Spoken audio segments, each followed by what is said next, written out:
Killer, je vais te dire un truc. Tout le long de notre périple jusqu'ici, les gens se foutaient de nous lorsqu'on disait que nous allions trouver le One Piece. Ça m'a obligé à tuer tous ceux qui se sont moqués de moi, mais à partir de maintenant, ce n'est plus la même musique. Là où l'on doit se rendre, c'est ceux qui n'ont pas le cran de le dire qui vont y laisser leur peau.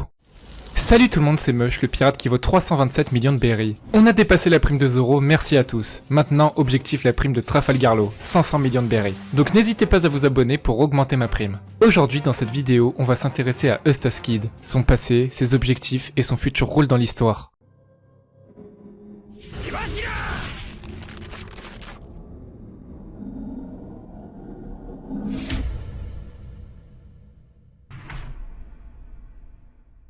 Après l'exécution de Goldie Roger, des personnes affirment avoir remarqué que Roger se comportait comme un père. La marine a donc décidé de se rendre à South Blow afin de s'assurer qu'aucune femme ne portait l'enfant du seigneur des pirates. L'exécution de Roger a eu lieu il y a plus de 24 ans et par conséquent, la recherche d'un potentiel fils du roi des pirates a eu lieu il y a moins de 24 ans. Tous les enfants qui sont nés 10 mois après l'exécution de Roger doivent être tués et toutes les femmes enceintes suspicieuses doivent être tuées également. Eustace Kid a 23 ans et est originaire de South Blow. Il est bien possible qu'il ait été impliqué dans les événements concernant la mise à mort du descendant du seigneur des pirates. Il serait né à cette période et sa mère se serait faite tuer par la marine. Cela expliquerait pourquoi il n'hésite pas à tuer et pourquoi en tant que pirate, il a une grande haine envers la marine. Son chara-design enfant montre qu'il a des vêtements abîmés ou qu'il n'est tout simplement pas habillé correctement, comme s'il était orphelin depuis son plus jeune âge. Eustace Captain Kidd est inspiré du pirate William Kidd, aussi appelé Capitaine Kidd. Ils ont des ressemblances au niveau de leurs épithètes, mais également au niveau de leur méthode de torture. Il faut savoir que le père de William Kidd était connu sous le nom de Captain John Kidd.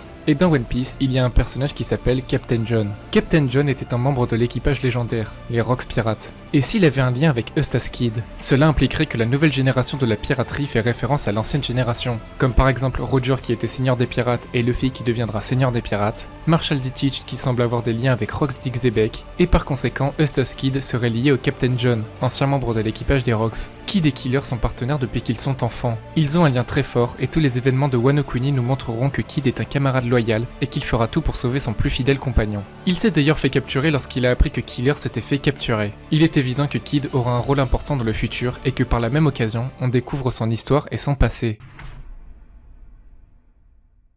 Grâce à Caribou, nous avons appris que Kid avait perdu son bras contre l'équipage de Shanks plutôt que contre un Sweet Commanders de l'équipage de Big Mom. Kid a tenté d'envahir le territoire de Big Mom, cependant ils ont échoué et ont été obligés de battre en retraite. Il a quand même réussi à couler 2 navires alliés à Big Mom et il révèle qu'il a blessé un des Sweet Commanders pour s'emparer de ce dont il avait besoin. Il est bien possible qu'il se soit emparé d'une copie du Road Poneglyph, car il faut savoir que Kid rêve de devenir roi des pirates et de trouver le One Piece. Ainsi, Kid s'est confronté à 3 empereurs, Big Mom, Shanks et Kaido. Mais pourquoi son objectif était-il de faire tomber Shanks ? Il faut savoir tout d'abord qu'ils se ressemblent beaucoup, mais ils sont également très différents. Au niveau du physique, les deux personnages ont les cheveux roux, il leur manque un bras et ont une cicatrice sur l'œil. Au niveau de la personnalité, on a d'un côté Kid qui est très violent, sauvage, agressif et impitoyable, alors que de l'autre côté on a Shanks qui est modeste et qui ne se bat pas pour rien. La différence est marquée par leur manière de réagir en tant que pirate. Si Shanks se fait injurier, il va en rire, alors que Kid déteste être moqué sur le fait qu'il veuille trouver le One Piece et ne va pas hésiter à tuer. Shanks est bien plus simple, il ne va pas se servir d'un pouvoir d'un fruit du démon pour remplacer son bras, tandis que Kid se sert de son fruit pour contrôler l'électromagnétisme et ainsi se former un second bras. Beaucoup de personnages sont opposés les uns les autres, mais ces personnages semblent avoir une connexion spéciale qui est aussi liée aux interactions avec Luffy. Luffy prend la philosophie et les valeurs de Shanks comme modèle, et Kid qui veut aussi trouver le One Piece s'oppose totalement à ces valeurs, ce qui en fait un rival parfait pour notre futur roi des pirates. Kid a perdu son bras durant l'ellipse. Nous avons vu après l'arc Marineford qu'il a toujours son deuxième bras. Nous le voyons avec un autre équipage de pirates qui le supplie de les laisser retourner au paradis. En entendant ça, il les crucifie sans pitié en expliquant que des pirates aussi faibles qu'eux n'avaient rien à faire dans le nouveau monde. Cependant, il se pourrait que Kid et son équipage se trouvaient sur une île du territoire de Shanks, et c'est de cette manière qu'il aurait perdu son bras. Mais est-ce Shanks qui lui a coupé le bras ou est-ce un autre membre? Ici, j'ai 2 hypothèses. Soit Shanks n'était pas là car il était en compagnie de Marco à l'endroit où reposent Barbe Blanche et Ace, et par conséquent il s'agirait d'un autre membre de l'équipage qui s'occupait de protéger le territoire. Il pourrait bien s'agir de ce membre car d'après cette image c'est le seul autre épéiste, les autres ont des bâtons ou des fusils. Ou alors c'est bien contre Shanks que Kid s'est battu et c'est de cette manière qu'il aurait perdu son bras. Soit en un simple coup d'épée, soit Kid aurait coupé son propre bras afin de prouver qu'il n'est pas un pirate faible. Ce qui fait penser à la scène où Luffy se plante un poignard sous l'œil afin de prouver son courage à Shanks.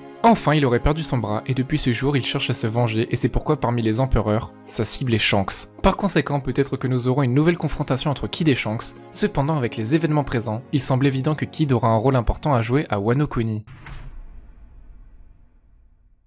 Comme nous l'avons vu, Kid veut clairement se venger après avoir vu son camarade en train de rigoler sans son masque alors qu'il sait très bien qu'à la base, il déteste son propre rire. Luffy lui a proposé une alliance, cependant Kid a directement refusé car il s'était déjà fait trahir par Hawkins et Apu. Par contre, même s'il a refusé une alliance avec Luffy, il n'est clairement pas impossible qu'une succession de péripéties fasse en sorte qu'il soit obligé de s'allier à Luffy pour vaincre Kaido et sauver Killer. Ainsi, on pourrait avoir un retour de cette scène sur l'archipel Sabaody, où nous voyons les 3 supernovas faire équipe pour vaincre la marine et les pacifistas. Ce sera ainsi l'endroit idéal pour que l'on découvre le vrai potentiel de Kid en tant que combattant, mais aussi en tant que fidèle compagnon. Wano Kuni serait le lieu parfait pour qu'on puisse le voir utiliser le Haki des Rois car en effet, nous avons appris que Eustace Kid savait utiliser le Haki des Rois, même si nous ne l'avons jamais vu l'utiliser. Également, les usines d'armes en acier, en fer et tout autre type de métal serviraient parfaitement à l'utilisation de son fruit du démon. En tant que contrôleur de l'électromagnétisme, il pourra devenir un aimant surpuissant qui pourra être d'une grande utilité en combat. Au même titre que Sho qui pouvait faire rouiller des articulations humaines grâce à son fruit du démon de la rouille, Eustace Kid pourrait manipuler le fer présent dans le sang de ses adversaires. Je pense que de cette manière, on aura une démonstration parfaite de sa puissance car il ne faut pas l'oublier, Eustace Kid a été introduit comme étant le supernova avec la plus grosse prime. Une prime qui était même supérieure à celle de Luffy à l'époque. Aujourd'hui, sa prime s'élève à 470 millions de berries, ce qui est quand même une très grosse prime pour un membre de la pire génération. Voilà pour cette vidéo, si elle vous a plu, n'oubliez pas le pouce bleu, n'hésitez pas à me dire en commentaire vos pensées à propos d'Eustace Kid, on se retrouve pour une prochaine vidéo, ciao tout le monde.